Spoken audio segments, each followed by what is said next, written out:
Hello everyone, this will be a full video of the making of a trim sheet in Blender that I posted in YouTube Shorts. So trim sheets is a great way to create texture detail that you can use for your environment models like uh, floors, panels, and stuff like that, even for something like crates and a lot of things actually. So it starts out as 3D, then you bake the detail, then the detail goes into uh, your scene as texture or texture arrays. And I'm going to use Greeble Bake. So this will we will use Creative Flow as the main for modeling, and then go to Greeble Bake as the baking add-on. If you have any other baking add-on that could do this, feel free to use that. But the Greeble Bake is designed to quickly bake something off of a plane, and is of course another support tool for random flow. Okay, auto mirror X and Y. Actually, let's draw it here, or have the real geometry on this side, and then we're just going to draw the details using creative flow, the draw cuts. So draw shape is number 2. That's going to be polygonal, and just click. So I'm pressing shift as I draw this to snap the angle to the 45-degree snap angle. And the shortcut key is also there. If you want to change the degree, you can just use the left and right arrow. And there's no 41, 42, 43. There's only intervals of 5 to make it like simple. So by default, 45 degrees. So the difference with Creative Flow's drawing is that it's view based. So you draw based on the view angle of the viewport. So a lot of other drawing add-ons rely on points, especially grids. But I decided to just make it simple and quick. The only disadvantage is you don't have anchor points for more accurate placement of the drawing. But if you're just, sketching, uh, this will this can provide a really quick solution. So if you have a face highlighted, then the drawing will only affect the highlighted face. So sometimes I would, for something like this situation, I'd like to just release the shift hotkey to make the direction, or make the drawing like free of snapping, turn off snapping essentially. And before we go, I'm going to create an X here. So this will mirror out like that. Okay. So back to drawing, and I'm going to use box, that's number 1, and draw something like this. But first I want to place the marker on the vertex here. So Shift C to snap it there. So if you go to the next page using H, you see the place, snap, and reset marker feature, and we have the corresponding hotkey. So place is C and snap is Shift C. So snapping takes place on the position of a vert, the middle of a face, and an edge. Those are its locations. So Alt C is reset marker. Reset marker is basically the marker will reset to the location of the origin point of the source object. or worked object. Okay, we have our marker placed on that vertex. And then we're going to draw the shape and press Shift G to lock the drawn shape and then place it to the marker as the center point. There we go. And then we can we can go to, press H. Go to draw shape, drew mode. Oh, this is bevel. So I think it's shift number 2. Yeah, rotate. And then just rotate this. I forgot how to rotate this in increment. Rotate by shift D. No.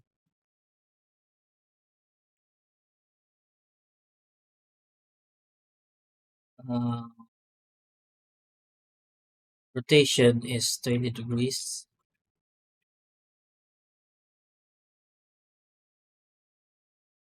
The up the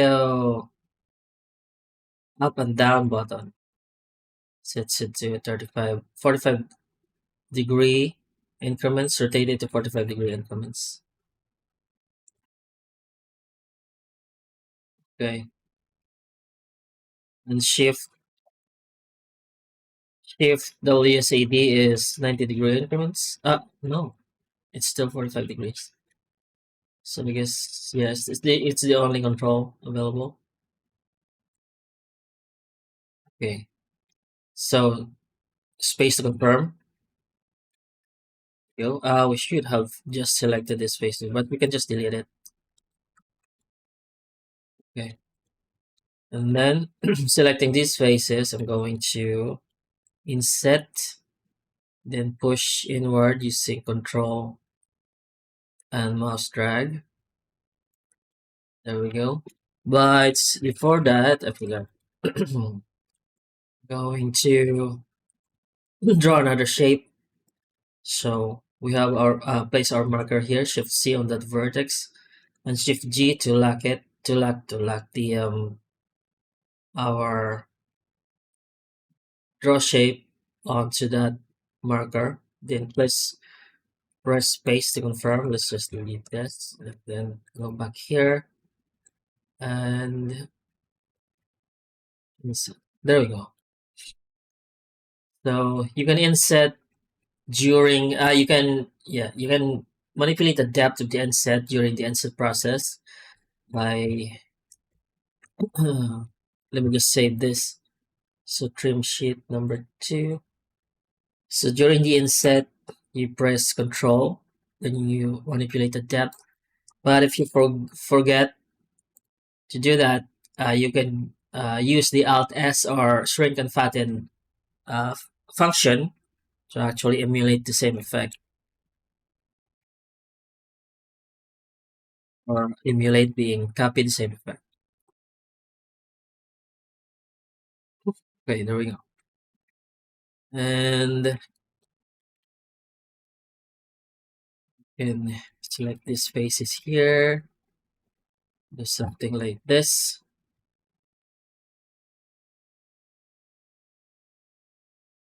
And so in this case, we're just doing like in-guns. So don't worry about that. Then don't let your in-gun police come out. This is a legit modeling process. We're just gonna bake the details anyway, so there's really no need to modify this. There's no we're not going to animate it and all that. We're not going to use physics on it, so there's really no need to modify it.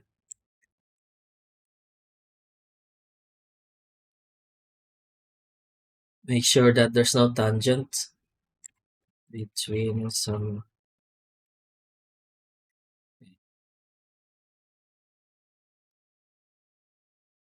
So the array is so I'm going back to draw box. That's number 1. The array is shift 4, and then you control the number of arrays using the WASD hotkey. So for example, if I want to add on the right direction number of arrays, I press D. And then if I want to subtract, I press S. And then if I press S some more, it will start to add arrays on the other side. And this is the same thing with up and down, which is WS. So I'm adding arrays on the top, and then to subtract, I press S. And if I press S some more, it will start to add arrays on the bottom side. And to add spacing between the arrays, you can use Alt WSAD. And this depends on the direction. So for example, the array in this instance is going towards the right direction. So I'm going to use a not W, Alt D hotkey to increase the increments between the array. And same with this one. Okay. So going that side is Alt S to increase, and going this side is Alt D to decrease the increments. And in this side, Alt A, not Alt S, Alt A to decrease, and Alt D to increase. And to increase this towards the top, Alt W, and Alt S to decrease. And then on the bottom, Alt S to increase, Alt W to decrease. Okay, so let's just reset all that. Draw our line here. Shift 4 and start adding our array. Once you go to a function, your shape sort of locks out. There's a problem with this one, and it's that we can't emulate the same shape towards this direction. So what we can do is 1, 2, 3.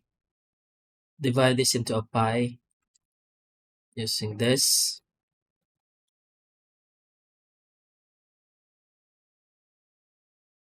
Create our shape here.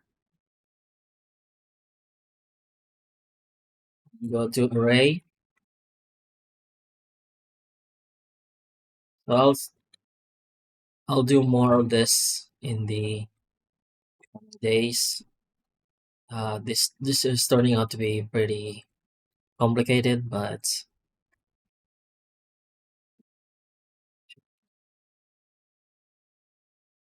let's sense it first to give some margin. There we go. So we're going to get rid of the mirror. So auto mirror. How do you get rid of the mirror? Just go to the modifier stack and click this. And get rid of that. I hope this works. So auto mirror. Let's select everything and pass circle array. Okay, that's look at that. But again, the auto mirror X apply mesh, and then select everything. Pass circle array 2, 3, 4. There you go. And delete the doubles, and then auto mirror again X Y. There we go. So join this and delete this.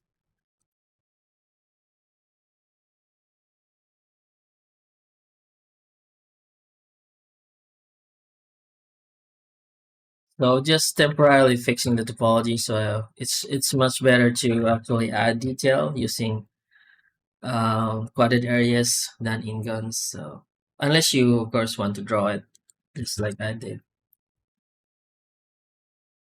There we go. Okay, what else can we do? We can just fix this apology temporarily, then uh, this.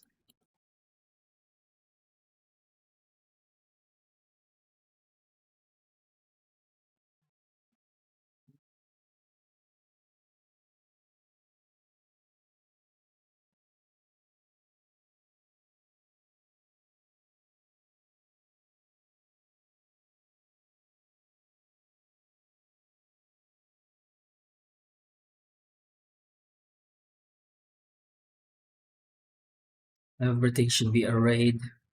Okay,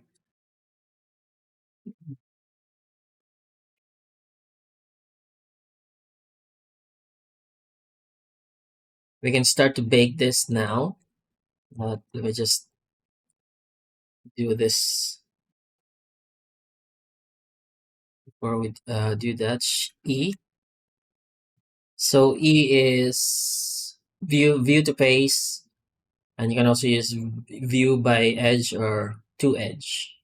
Uh, so you can draw with the face straight in the viewport.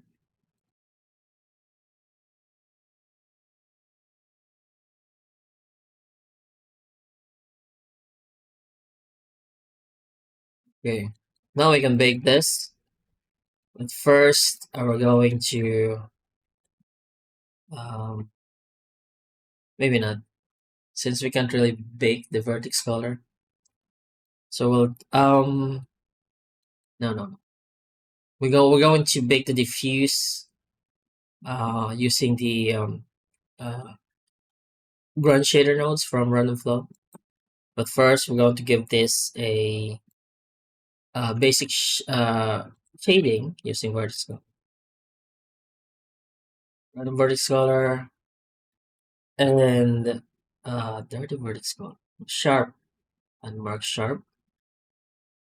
And let's offset the sharpness using the islands. So, two. There we go. And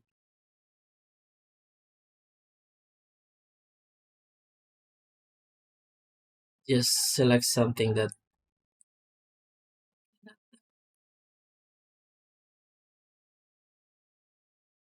okay, maybe this one. And then go to run flow, extra shading, and up in materials. Then let's just use our flow metal and replace this with the vertex color.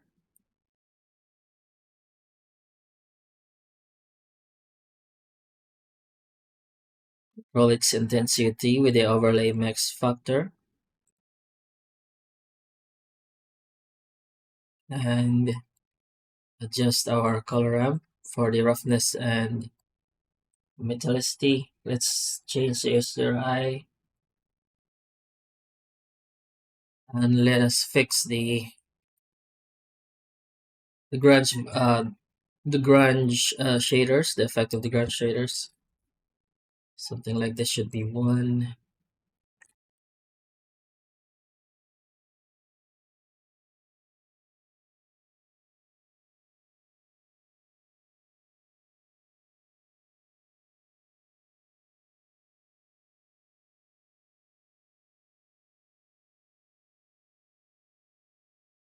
Move it out. Okay, cavity mask. Going to just view the cavity mask with the whole shader on.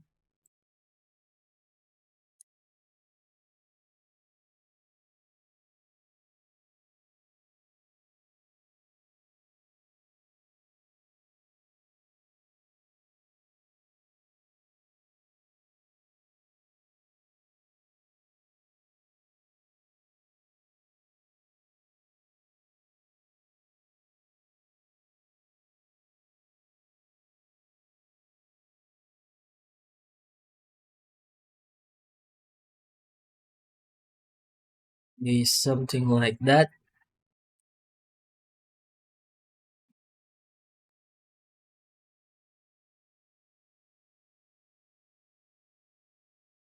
There we go. Next up is putting in some bevel to make the sharp edges just a bit smoother. And this will, of course, will be able to be will be baked. This the bevel effect on these edges will be baked, can be baked. No, just a subtle rounding off of the sharp edges using the bevel modifier. And then we're going to go to images,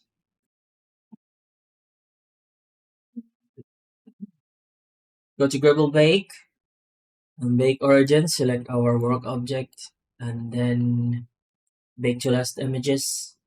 In this case, I'm just going to use 1024 by 1024 to make it lighter. Normally, you'd like something like 2048 or 4096. Samples for the AO is just, we can just use 16, and for the others, let's just use 2 because they actually don't need that much samples to produce something that has no noise. Actually, you can use 1, so but I just defaulted it to 2 just in case. Okay, depth location. Let's go to bake types first, displacement and diffuse. So normal, AO, displacement, and diffuse. Let's just leave this alone. Depth, distance, distance, brightness, and contrast. So depth location and origin points. The origin point is the tiny orange circle of the object. That will be the 0 depth z depth value for the displacement. That means that it's going to be pure black, meaning no displacement. But we can't have it here because we have details that originate as low as this geometry here, and going up is the displacement detail, meaning this is pure black, and as it goes up, the pixels get brighter and generates all this detail in the displacement. So we're going to set the depth location on the lowest geometry. This means this one, lowest geometry of the bake origin point. Okay, bake origin object, not point. Shape. We don't need to confirm shape because this is just uh, a square, which is um, the default shape for the temporary baked object that the add-on produces, because this is made to, of course, bake from a plain object initially. Okay, bake.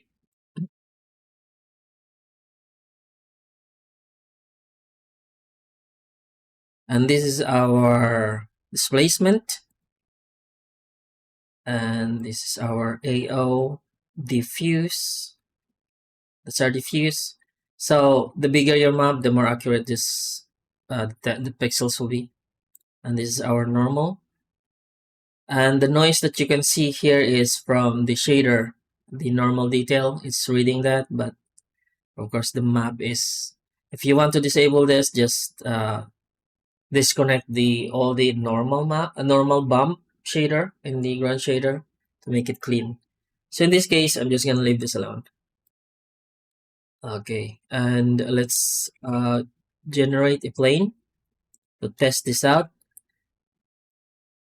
and go to shader and add a new shader for this one, and Control T to add this connections. You have to have Node Wrangler to have this on. So diffuse. Okay, and then we're going to add the normal map. So diffuse is color space is RGB, and normal map and big normal map and what do you call this? This displacement is color space is non-color. Go to vector and normal map. Okay, Now for the AO, you can add AO as a to multiply it to the base color or not, your choice. But I just bake the AO just so I can have a. It does have its uses for some procedural shading. So AO, well, this is our AO. And let's just multiply it. Okay. Now for the displacement, we're going to add the displacement. Displacement. This is our displacement. This is the color of our displacement. So this is, you can add the displacement as not overlay, multiply. You can also multiply the AO, the displacement, and then control it with the color ramp. Multiply it to the diffuse map. So just you can use it as a color, or a color map you can use to in Photoshop or GIMP. You can use this as masks. You can select these gradations, color gradations, and set them as, use them as masks essentially.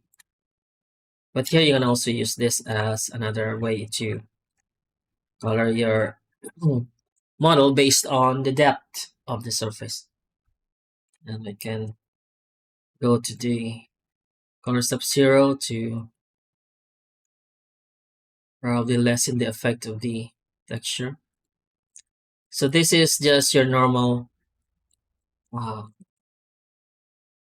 your normal configuration using just normals without any displacement. So with displacements, if you're going to use displacement, you have to add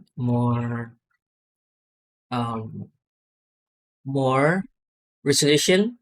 So in this case, we're just going to drag the material over this, and the UV is wrong because we need the texture to be on to perfectly fit on each of these faces here, which are of course square shaped faces. So what we need to do is reset.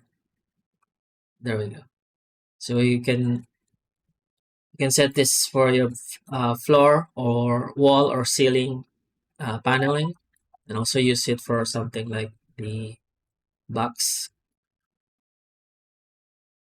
Of course, you have to use them like that. So I leave that work to you, because that's of course another separate discussions, the UVs and the modeling. I'm just showing you how to create this stuff in creative using Creative Flow and Greeble Bake.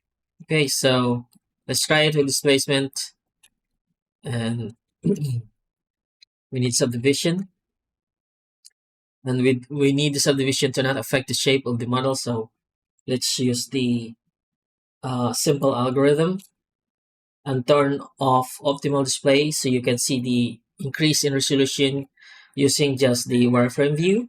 You don't have to actually go into object mode and use the overlay.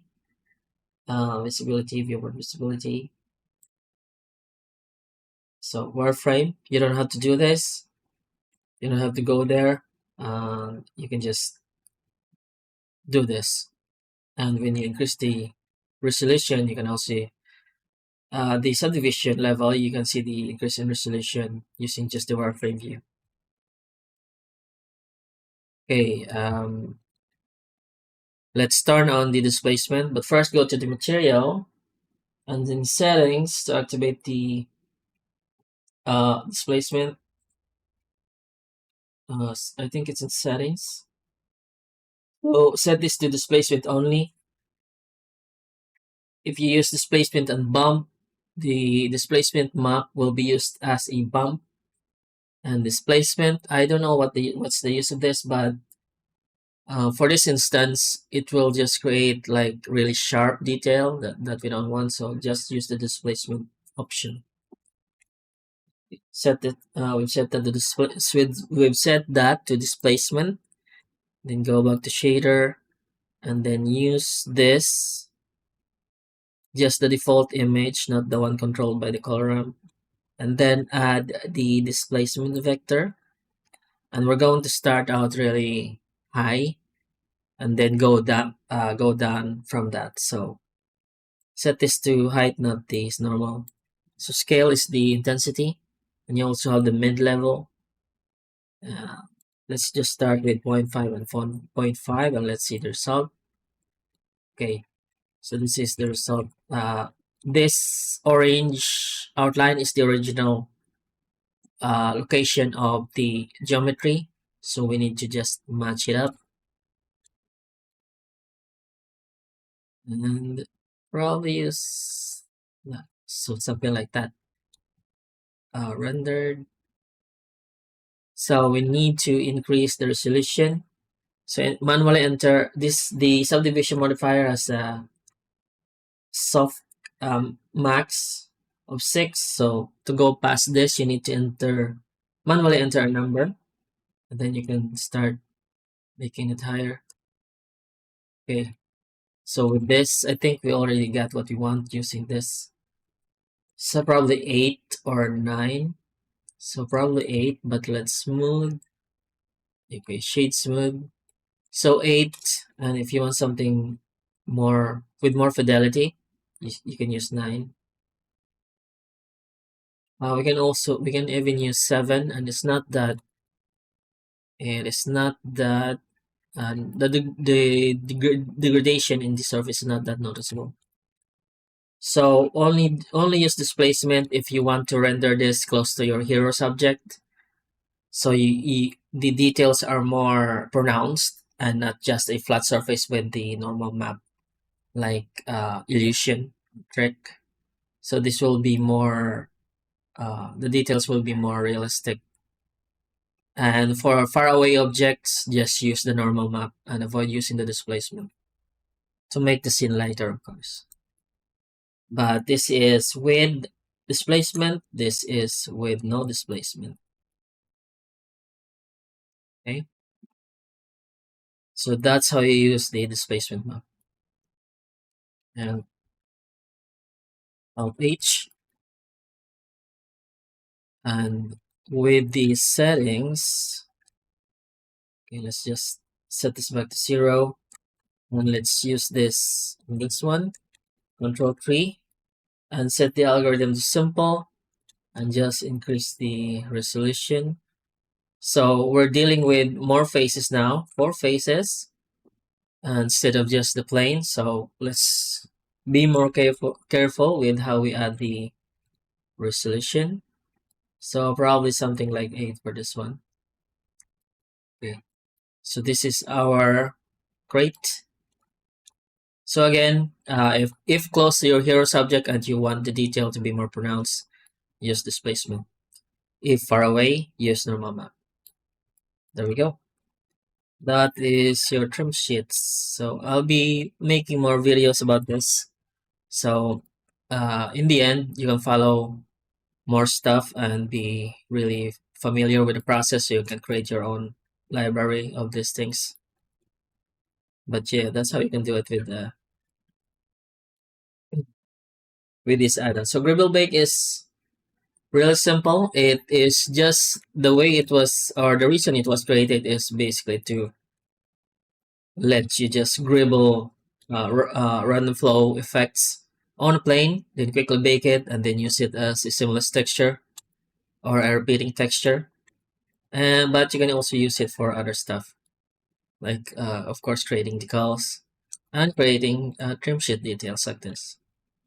Yeah, so maybe that will be the point of the next videos, and that is of course the end process will involve baking, and yeah. So that is it for this video. If you have any questions, just the comment section below or the links in the description. Subscribe, like, comment, share. Thank you for watching, and have a nice day.